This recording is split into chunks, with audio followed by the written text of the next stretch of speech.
Alright, once again, we're going to break away from the monotony of cylinder heads and do something that's interesting in another way. Y'all know that about a year ago, I did a video on what I thought was probably, and still believe, the most revolutionary device ever devised for a semi-automatic handgun that totally changes the way that it works, feels, and shoots, which we've all come to know as the DPM system, recoil reduction.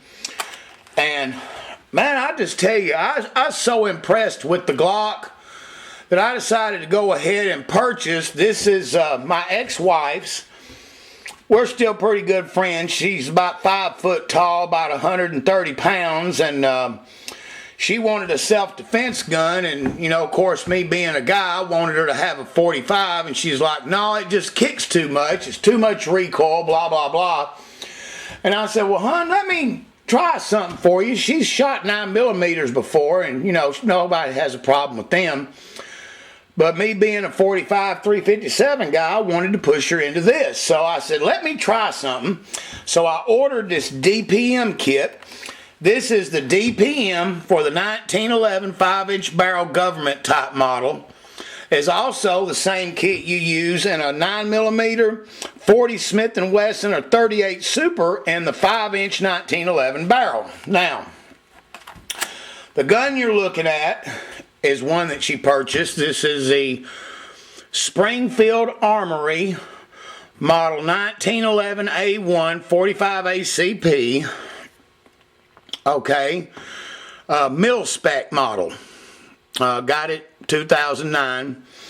All right, and what we're going to do is we're going to do the full conversion. I'm going to show you the guts of the kit, and she's here with us today. I'm going to let her shoot it first with the regular spring and rod, which this spring in here it's got the recoil buffer, the little recoil buffer, and it's got a stiffer spring, I think by either 3 or 4 pounds, to try to take some of the recoil. So this ain't a stock 45, it's actually better for anti-recoil than a regular mil spec is.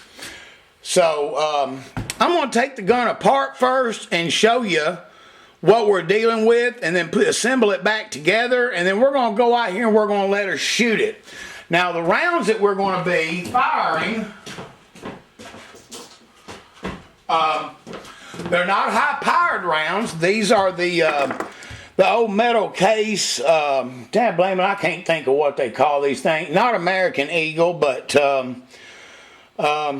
PCM or something like that. But they're the cheap ones. They're low power, 230 grain loads. That's what we're going to be firing at. So first, let's take a look at the 45 and disassemble it. Let's get this out of the way. Okay. And I'm sure that everybody knows how easy that these guns are to disassemble and do what you got to do with them. Okay. Other way.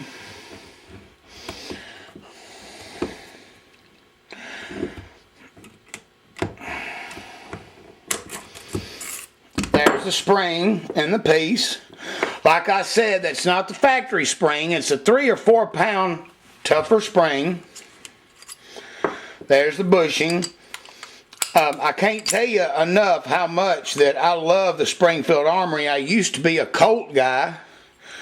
For years, I had gold cups and some of the other ones, and Springfield Armory's a better gun. No, you could have told me that 30 years ago, and of course I'd never believed it, but nowadays, Colt's manufacturing process, they seem the only thing they care about is government contracts. So I shied away from them, and I'm way happier. This one right here is jammed way less than my government model. All right, here's the stock setup. There's my barrel, of course. Mine's got the hook style. There's the little shock buffer I was telling you about. It slides right on there. But I wanted to give you a look at this firsthand and to show you what it is stocked, and we're going to carry this outside and we're going to let her fire a few rounds through it. What I'm going to do is I'm going to put it against the side of my building so you can see the amount of recoil that it's got. Okay? Alright, so hold on a minute. Let's put her back together. Set that to the side. We'll take our barrel, slide it in. Okay, and then here's our stock guide rod and the little polyurethane buffer. Notice I just set it through right there and slide the top part in. Now what I do is I turn it upside like that, and I'd center that hole. But you can see the blue, I do believe. There, boom, it goes in.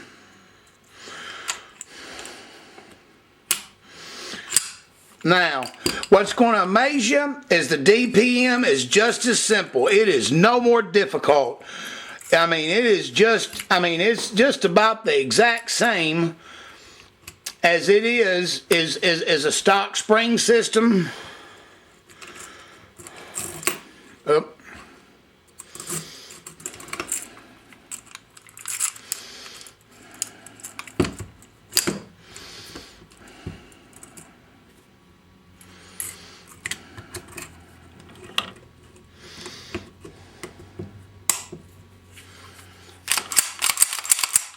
Alright, so now we're ready to go.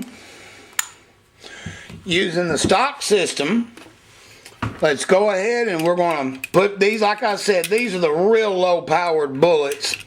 I'll look at the brand name on the box. They're 230 grain because like I said, my ex-wife is going to be shooting this. I'm going to be trying to convince her by showing her the recoil difference. Using that DPM ain't going to be much worse than a 9mm.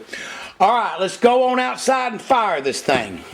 We're outside here and I've got it against the barn so you can judge the recoil difference in it. That's my ex, and she's used to a 9mm. She really don't want to shoot a 45, but I'm hoping the DPM can change her mind. We're going to get 2 or 3 shots, and then I'm going to put the DPM in it and then let it go back. Alright, Trish, whenever you're ready, go ahead and give her a shot. 3 times.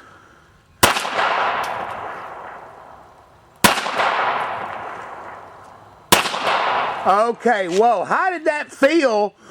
I know it's a harder kick than your 9mm. It's a little bit bigger gun, isn't it? Mm-hmm. Alright, well, we're going to try to put the DPM in it and see if that calms that kick down, and hopefully it will. And if it calms it down where it's not much more than a 9mm, then you would be not opposed to carrying that as a carry weapon, right?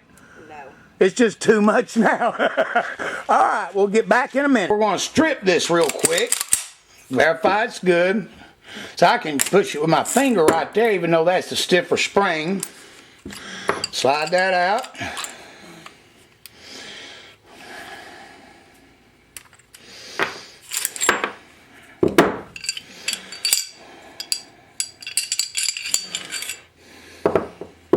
Now, we're going to set this to the side up here. And the slide. Now, the parts we will not be using are these pieces here. The components of the recoil system, which is that, this is the plastic buffer, of course, polyurethane, the guide rod, and the spring holder. We're going to take them and throw them away, kind of. Alright, now, let's move this over to the side. Let's introduce the DPM kit.